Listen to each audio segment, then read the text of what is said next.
For this episode of the Ultimate Universe Mode, we're once again under a strict time limit, so let's just get straight into it. Damn, we're starting off hot, huh? And then we kind of cool down before coming straight back. Okay, up first is Drew McIntyre versus The Rock. We welcome you live to Monday Night Raw in Milwaukee, Wisconsin, and Drew McIntyre is back out here tonight. And oh man, last week on Superstars, actually, this man fought The Rock, and it went not too well for him, but tonight, he gets his rematch against him in a submission match. As if it wasn't enough in The Rock's favor already.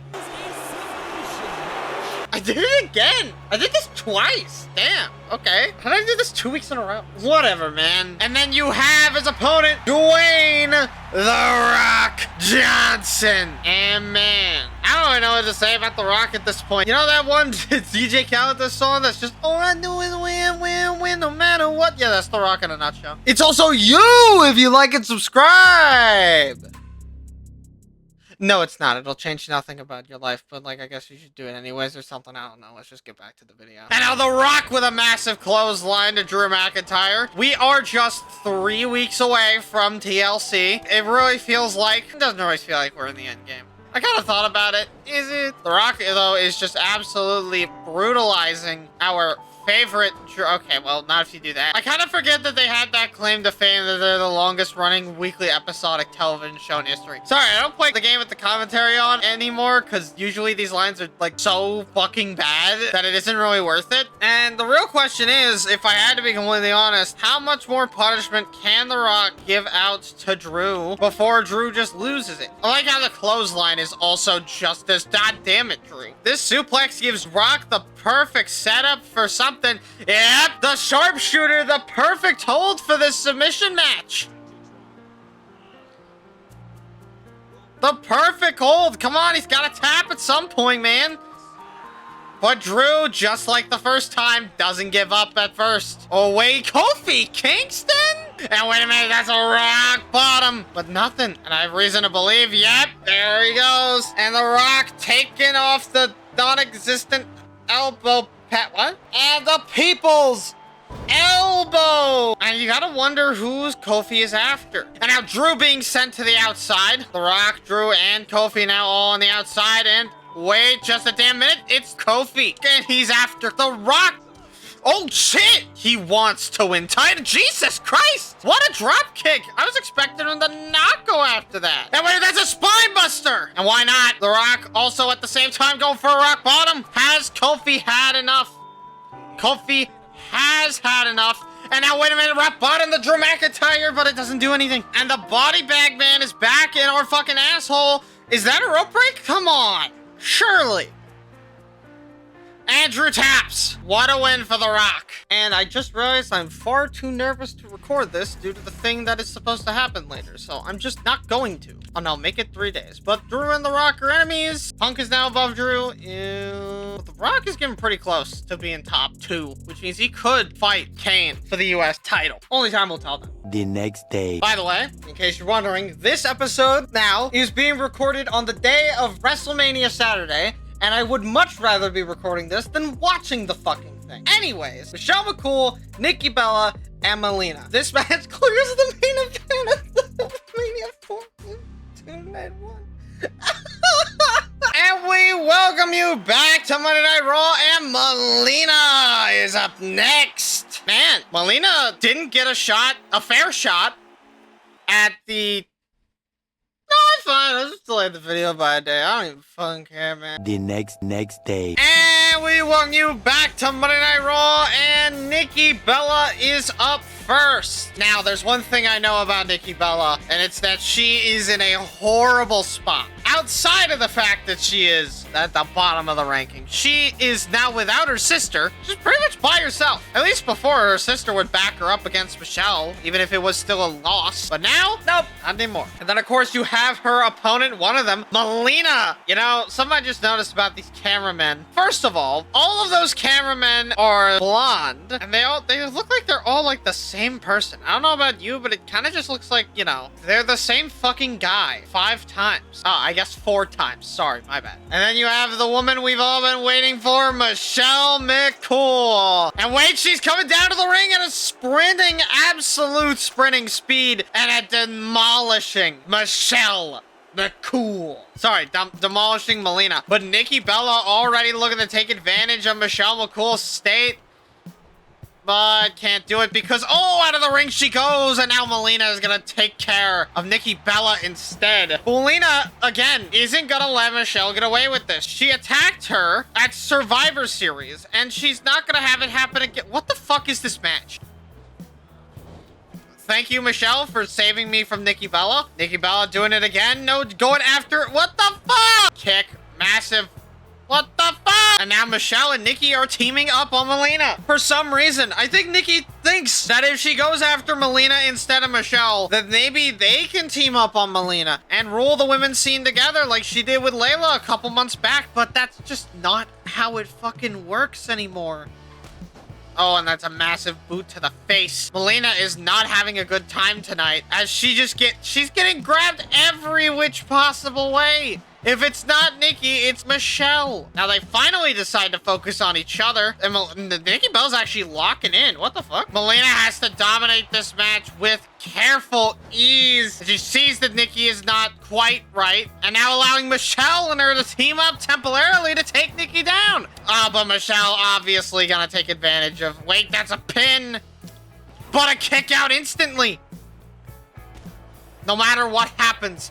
What? Wait, what? No matter what happens, Melina is not gonna let anyone take her down. Wait a minute, that's in the corner! Bella with the bulldog! Now it's all up to Melina to hit this last little bit. Wait, yes, there she goes. What the? Oh, but Melina didn't see Nikki, and now getting pulled away from Michelle. How did she get up so fast? We haven't been dealing with Nikki this whole match, and now we're suffering the consequences of our actions. As a collective, we have to watch more of the women's title scene. And now wait again? And now the fans chant, Michelle sucks. Trying to get these two to break it up. God damn it, Michelle! You picked the one attack that was just directly in my... Okay, that was a rope break. Fair enough. And now Melina is just choking out. Oh my god, she's choking Michelle out like a... Jesus. And Melina is completely done with Nikki's shit bulldog off the ropes. Are you spinning me right round, baby, right round, like a freaking baby, right round, round, round? Fuck you! Michelle! Thank you. Oh my god, you suck so fucking much! Melina throwing her out. She's going around the right way to block her off from the rope. She wins and she pins Michelle. Wow. Melina might actually have a shot if she gets her fair chance at TLC. Because she didn't at Survivor Series. I know that much. Up next, it is Triple H versus Jack Swagger. And in our third match of the night, Triple H and Jack Swagger go 1-on-1. Jack must have pissed off the wrong people because he hasn't been a main eventer for a while. Why is he getting this match against Triple H? I suppose Triple H needs a pick-me-up after Survivor Series and losing the WWE Championship opportunity. But, like, didn't he get that last week? No, he didn't, actually. So, you know what? This is completely fair. But Triple H! I don't know what the fuck this guy's doing. But wait, Triple H is coming down to the ring at a sprinting speed and attacking Jack Swagger. Why? Swagger do something to you, Trips? It's not out of the question, but a spy buster gone wrong. Get him out of it. Triple H now all sent over the top rope. Now we go immediately to the outside. Picking him up, popping him up, but no down. No dice, no down, no dice. And wait, that is my buster. Not quite on the steps, though. And wait a minute, that is a pedigree straight to Swagger. Nothing about it seems cool, but wait, another pedigree attempt by Swagger could be the end of the match.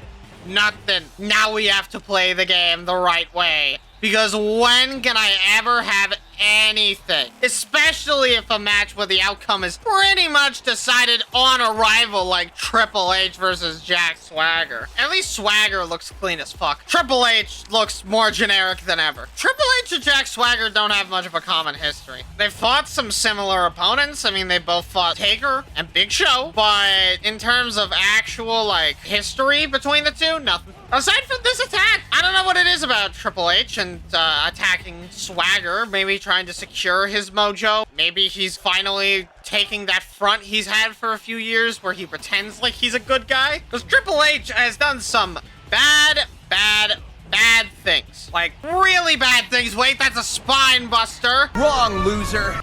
But he can't seem to get that spine buster off without some very technical difficulties. Wait a minute, that's a spine buster! Shawn Michaels! And now the fans are chanting for HBK. Wait a minute, that pedigree onto the Michaels! Why does he look like that?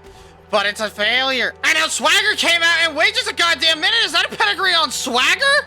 Oh my god, it is! But now he's gotta go deal with Shawn Michaels. Triple H thinks that there was too much time in between the pedigree and now for him to go for that pin. But now the fans are actually chanting for Swagger, but I think it's too late. Yeah, it's too late. The fans may be chanting for Swagger, but the game is a winning this one. And that's 1, 2...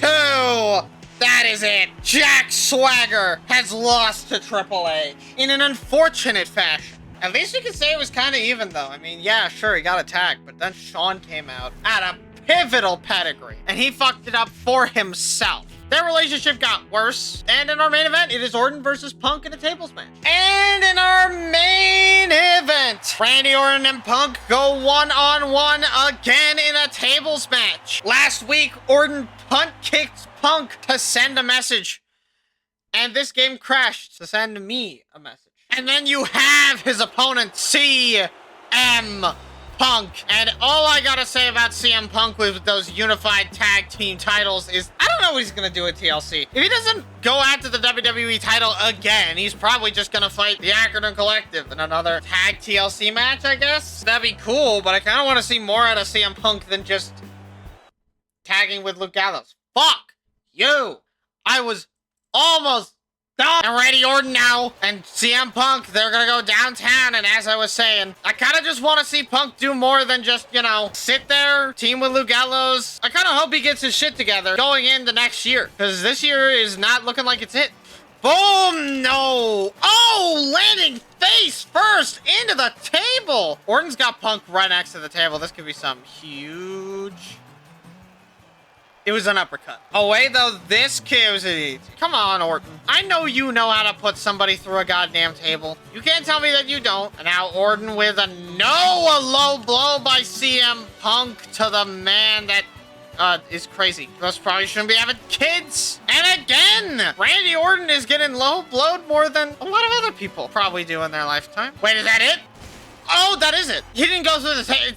That wasn't through the table. Punk got fucked. No statement needed for that one. Orton just beats Punk. Shit, that was bullshit. That was probably the most bullshit ending to a match I've ever seen. Orton beats Punk and is #1 contender, which he could have been already, but whatever. And we move on to Superstars. I'm getting a little fucking tired of these handicap matches happening every single week. I don't know about you, but it is Rey Mysterio versus Chavo. What the fuck? And we welcome you to Thursday Night Superstars, and we got ourselves a great one on the show tonight. But that's in the main event. In the meantime, we have another basically legend in Rey Mysterio. And okay, let me tell you, Rey Mysterio is interesting to be here tonight.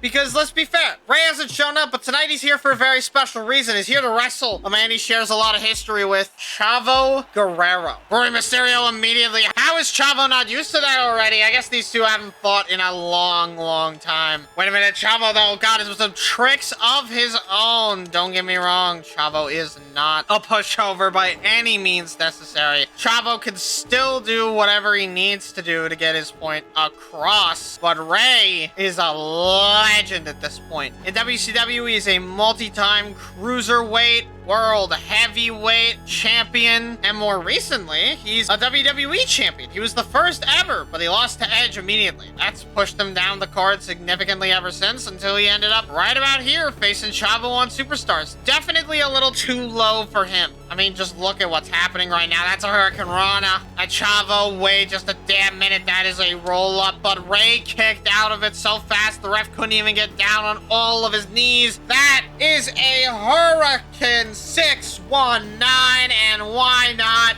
a big splash to go along with it? Chavo's got to be down and out after that.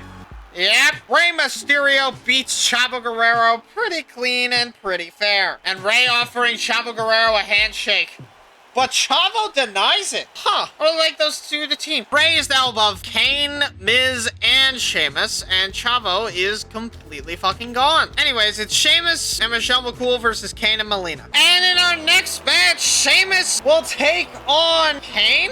Oh, this is a big fight feel. Sheamus and Kane, these two paths have had some time apart. I think the last time Kane and Sheamus fought had to be all the way back at Hell in a Cell. So it's been a minute. But tonight, they're finally gonna go on in a mixed tag match. Well, they're on Raw, so that can only mean one thing. One of them has the Bellas, or one of them has Melina. And I'm wondering who's who. And it seems we have our answer. Michelle is with Sheamus, the Divas champion, finally getting her due, I guess, on Superstars. Not that it really matters, because every time we see a woman on Superstars, it usually is the Raw ones, never SmackDown. That's always confused me. Has there been a single SmackDown women's match outside of the first fucking week? I didn't think so. Then you have their opponents, Kane! And oh my god, Kane is so back. Well, I wouldn't say so back. He's been back. But I'm wondering, where's the competition? Very similar to Randy Orton. Where's the competition? Who could take Kane down? I guess we're gonna find out in a minute. Not in a minute. We're on Superstars, damn it. I really need to stop saying things. Melina's out here. I hope she wins. Because damn, she has gotten fucked over too many times by Michelle McCool. Oh, and wait a minute, Kane immediately going after Sheamus. Kane, Sheamus.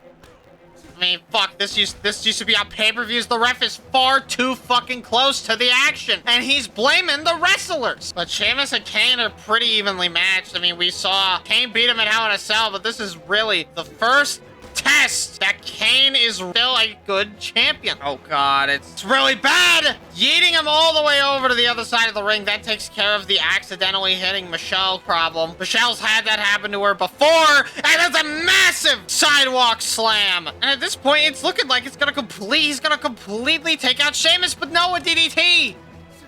Grabbing the arm. Wait, is that it? That's a choke slam. That's gotta be it. That's one. But breaking it up is Michelle McCool. But he doesn't want to tag in Melina. This is all about him versus Sheamus. He doesn't really care about, you know, the mixed tag. Oh, they stop fighting again as soon as Kane hit him. And that's, ooh, you're gonna want to be careful about that, Sheamus. Wait, Kane rolling over with a massive sidewalk slam to Michelle McCool. What the hell? That's a DQ. But Kane is confused. It's a mixed tag match, not two 1v1s happening simultaneously. No.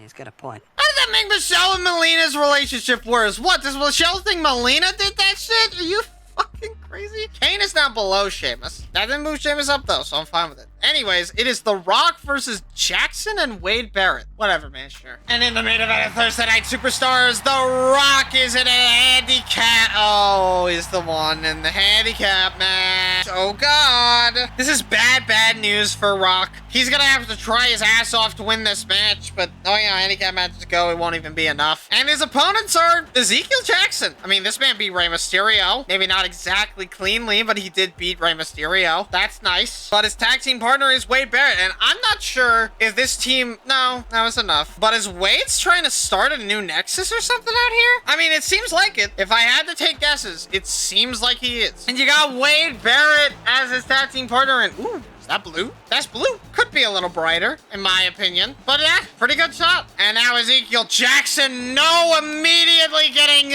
Samoan dropped. And now The Rock is gonna try and do this like any other match of his. And again, you can't just rush Rock. You're gonna have to do it a little slower than you want to at first, but it'll be fine. Jackson, though. Rock's trying to take control of the situation, but Jackson is not allowing him to do so. Oh, we got the ref instead of him! The ref was once again interfering in these matches. That is a choke slam by Jackson. Rock bottom, try to go for another shoulder tackle, but Rock is just trying to make him stay down. Wait, Jackson's got him up. Jesus, God, what a move. What a play, even. That's another attempt at a choke slam, but elbows. Rock's gone out of many a choke slam. Jackson is gonna have to try some different. And that's a spine buster! Wait just a damn minute. Now rolling him over, but ooh! Now he's got him back on the shoulders. Wait, that's another rock. That's another, not rock bottom. That's a choke slam. Jackson can't get a break against Rock. Twisting him around, hitting him with the god damn it. Jackson just hit the fucking move. Grabbing the leg. Wait a minute. Uranagi! Justin Gabriel invading on the side of the Rock, but the Rock is up and he's all powerful. And wait a minute. Uranagi! But he gets up! Wade Barrett gets tagged in. Wade just saw Justin Gabriel. And Justin Gabriel's after him? Oh my god, I didn't think I'd see the day where Gabriel took a stance. Justin Gabriel invading on the side of the Rock? I thought if we were ever gonna see this day come, I thought it was gonna be Wade attacking Justin. More Luthez presses. Rock is just deliberately attacking Jackson.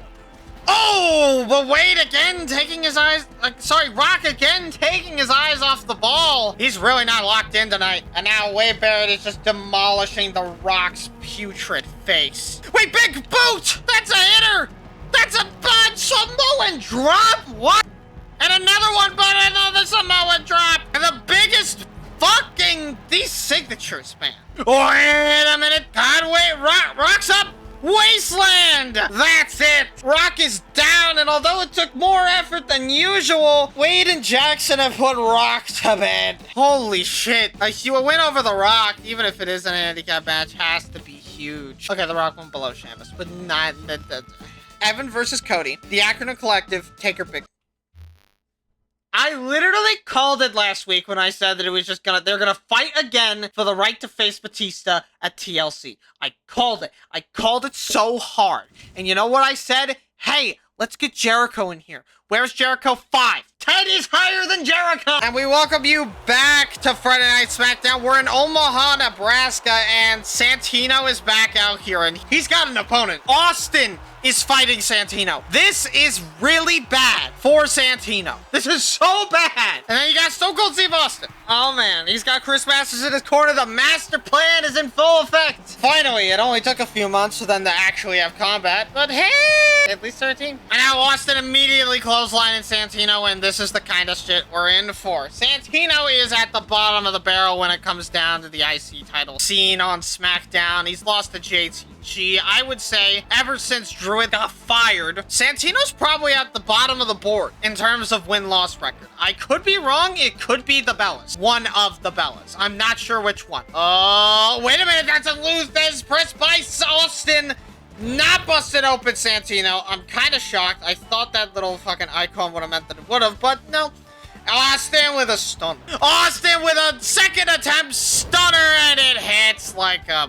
Yeah. And now Austin has beaten Santino. Yepperson. That was the fastest match I've seen on SmackDown in a minute. Austin and Masters are allies again, and that did nothing. Anyways, it's Evan versus Cody. And up next, the Born. The man that is born to fly is now going to face a man with a legacy to uphold. Evan Bourne will face Cody Rhodes, and honestly, what an evenly knit matchup. This match could go either way, and I wouldn't complain about either side. I mean, they're just both such great wrestlers. And maybe one day they'll be fighting for the world title instead of a random match on SmackDown. But of course you got Mr. Whoa, Cody Rhodes. This is the man that I think of when I hear about, well, Cody. Anything else, smartass? I'm being honest. Cody's the man I think about with a lot of this stuff. He's my go-to. What am I saying, bro? What am I saying? Cody's my go-to? That's Mark shit. You were saying that when Cody was in AEW, not now. But Cody and Evan, these two have been on opposite brands for quite a long time, so they have not gotten the chance to face off against one another. But now that they're on the same brand, I'm kind of glad that they get the chance to face. And Cody Rhodes now top rope galore. That's a moonsault from Cody. Definitely has a different wrestling style than a Saito suplex. Imagine if it was Legacy versus the Hart Foundation at Survivor Series. That would have also been fucking awesome. Oh, wait. bulldog. Wait a minute, that's a crossroads.